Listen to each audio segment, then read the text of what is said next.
In today's video, I'm going to discuss about infertility in human being. When I say human being, either in man or in woman. So infertility in human being. So my people, just draw near to listen to this Ogonga message. You're welcome. Hello, my people. Good morning, good afternoon, and good evening, depending on where you're hearing my voice from. This is Mama Eweji greeting from my locality. My subscribers, you're welcome. The new ones, you're also welcome. And if you have been watching my video and you've not commented, you've not subscribed, what are you waiting for? Please subscribe to my YouTube channel just to help it to grow. Thank you for your understanding.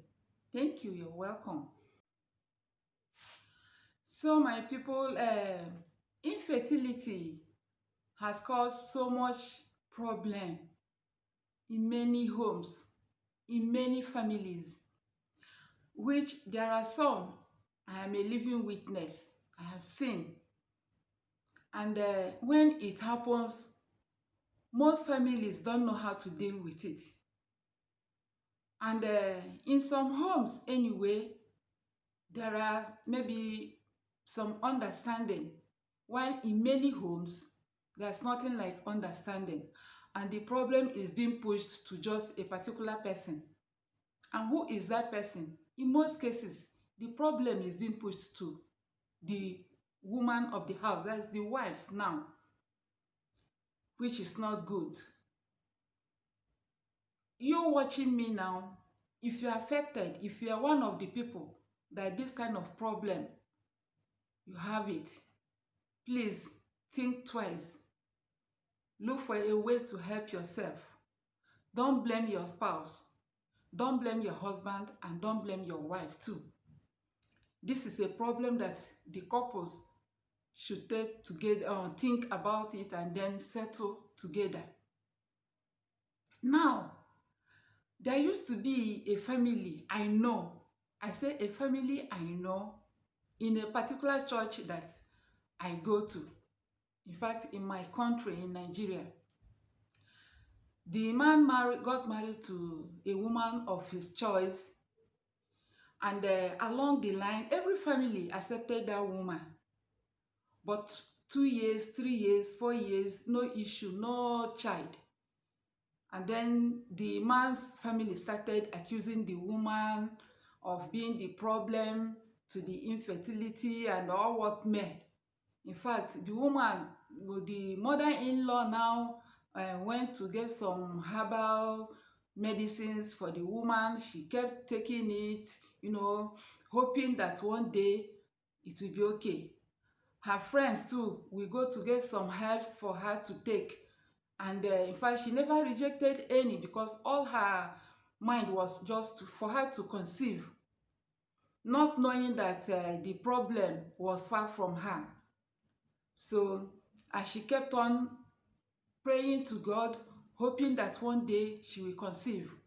And this woman has searched her mind, her conscience, and seen that from her childhood, she has never lived any rugged life. She has been herself. She has not done anything to remove baby, or maybe because of careless lifestyle and so on. Maybe she got pregnant and maybe tried to remove it. She never did anything of that kind, and she has never taken any medicine that can cause harm in her reproductive organs. So what happened? She kept praying, but her mind never told her that it might be someone she loved. And even the family, her in-laws now, where she's been married to, they never knew that the problem was far from the woman. So as time goes on, the church where the woman and her husband worship now decided that they have to do something, because the woman has received so much persecutions from her in-laws. Then she kept crying every blessed day. Not until the pastor of the church where they worship decided to, let us see, let us go to, I'm going to take you people to hospital now. Let us find out what is wrong. Because all the way, the husband will always send the woman to go to hospital, to find out what was wrong with her. And most of the time, she will go, they will not find anything. But the husband will not volunteer to go for the test. And the woman has no mouth to ask her husband to go for test. You understand?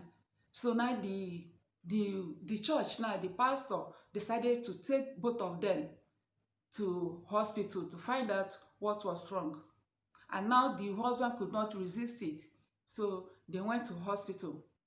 And then after, because before now, the parents, the family of the man has asked that woman to leave their child, to leave their son, so that the son will now get married to another woman.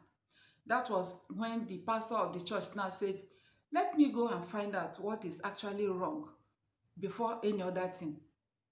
When they got to the hospital, they took specimen from the man and from the woman.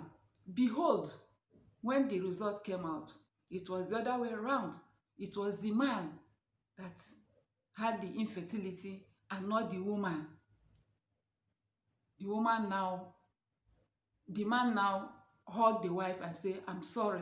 Although the man has never done anything wrong to the woman, because they are believers. It was the parents, the family of the man, that was tormenting the woman in many ways.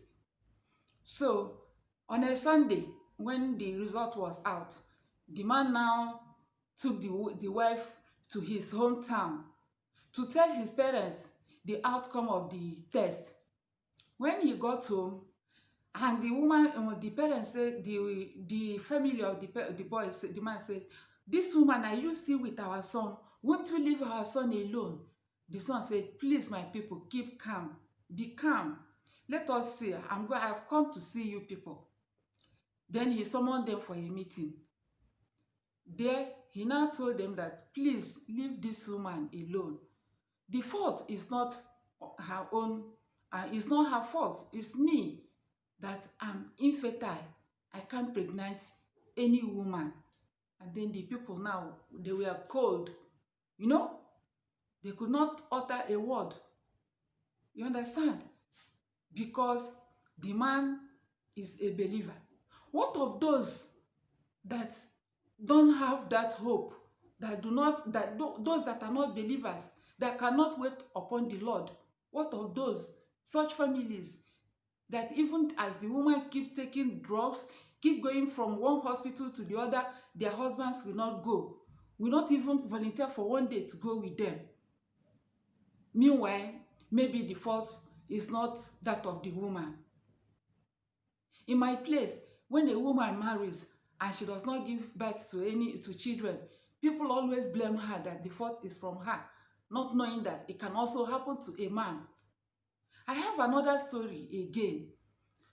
Okay, let me finish the one I was saying. So when the result now came out and the man has, told the parents the fault was his own, then the pastor of the church now, and then they used the results to treat the man. The man started taking his medicament, so started taking his drugs. Before 1 year, 2 years, everything was okay. The infertility now has gone. Now they have up to 4 children now. In fact, the day they did their dedication, I was there. The first dedication, the first child, I was there. Everywhere, people were coming from east and west, north and everywhere. It was the kind of gift to that woman and her baby got that day I never see. So now there were many testimonies. So many people are facing this kind of problem.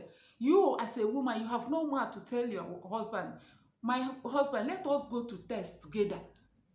The man will be so proud of himself because he is the father of the home. He is the husband. He's okay as a man, not knowing that most of them, they have a low sperm count. And you, with low sperm count, you cannot pregnant any woman, which was the problem of that brother. Women, stop disturbing your lives. Anytime such problem arises, please take it easy. Always convince your husband to go to hospital with you together. Stop taking concussions. You understand? Stop taking concussions. Stop blaming yourself of childlessness. Solve the problem together with your husband, and it will the problem will be solved immediately your husband agrees to go to hospital with you. Now, I have a story to tell you people. Myself, where I live, in fact, in Nigeria, yes, uh, I was just coming home one day. I went to the town. So as I was coming home to where I live, to my street, you know. So we live as outskirts of the town where, so as I was coming home, a man came out from his yard. He was making call. He was calling his doctor. The wife has not been giving birth to children, and the people were blaming the wife. So now, after many years, the man decided maybe to go to, maybe through much pressure, the man now went to doctor for test. So when the test came out, the doctor called the man, and then the man went sneak outside to answer the doctor. In fact, to God who made me, that was when I was coming home. I now heard the doctor telling the man that the fault is his own, that he has low sperm count, that kind of a thing. Being someone that I know the family very well, and I know what the wife has been passing through, my mind pricked me. I said, can you imagine? What kind of wickedness is that? The woman, his wife has been suffering, and for him to have gone out to answer that call, he will be taking his drugs secretly without his wife knowing. And then, meanwhile, he has found out that the fault is his own. His wife will still continue to blame herself. Instead of him to call his wife to say, oh, my doctor has found out that the problem is from me. Okay, please, my wife, it's okay. Let me take care of myself. Let me treat myself. But then we'll continue to try if we can get children, give birth to children. You understand? What kind of mind is that? When you get married to your wife, you people are one. Any problem that comes in the family should be solved together. Some people will come out, they will be showing you people, it's okay with them in the family, even though they don't have children.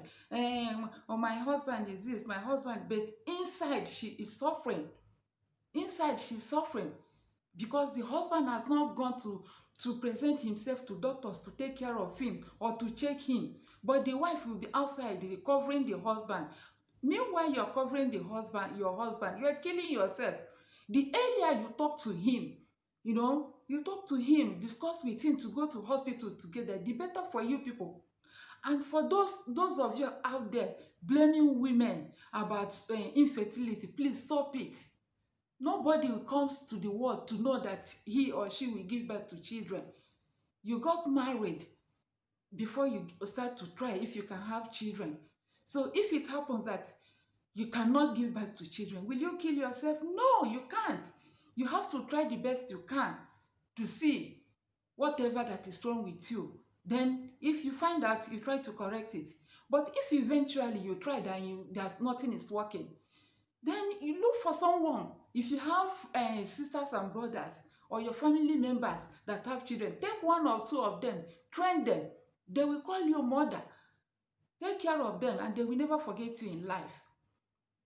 So all the molestation given to women about infertility, I feel people should stop it, because nobody will say today I'm going to take in or today I'm going to be pregnant.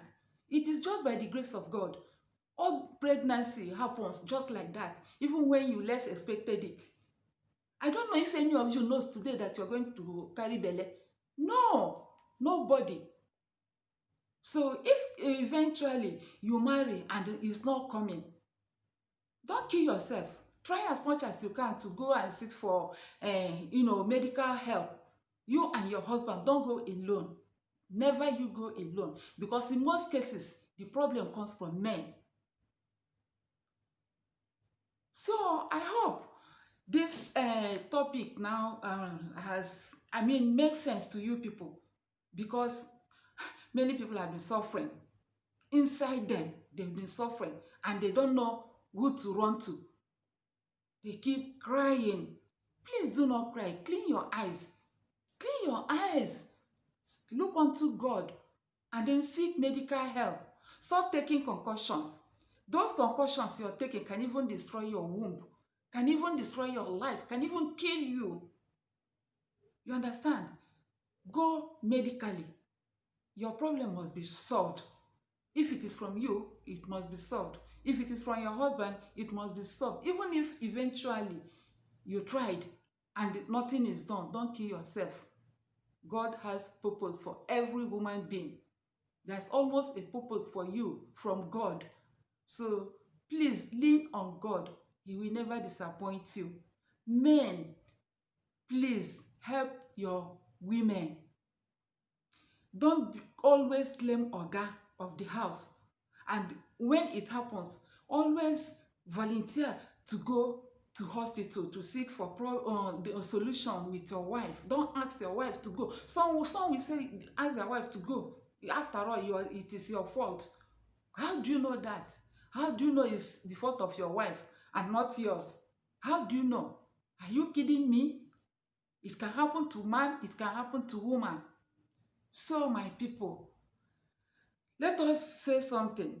I want you to say your own opinion, what your experiences in the comment section, because there are people that are passing through hell because of childbearing, so that them will take care. And as they read your what you say in the comment section, it must surely pass some messages to them on what to do next. Thank you, my people. Remain blessed. This is Mama Egweji. Please subscribe to my YouTube channel, give it a like, share, and comment. Until my next video, this is Mama Egweji saying, I love you all, my people. Bye.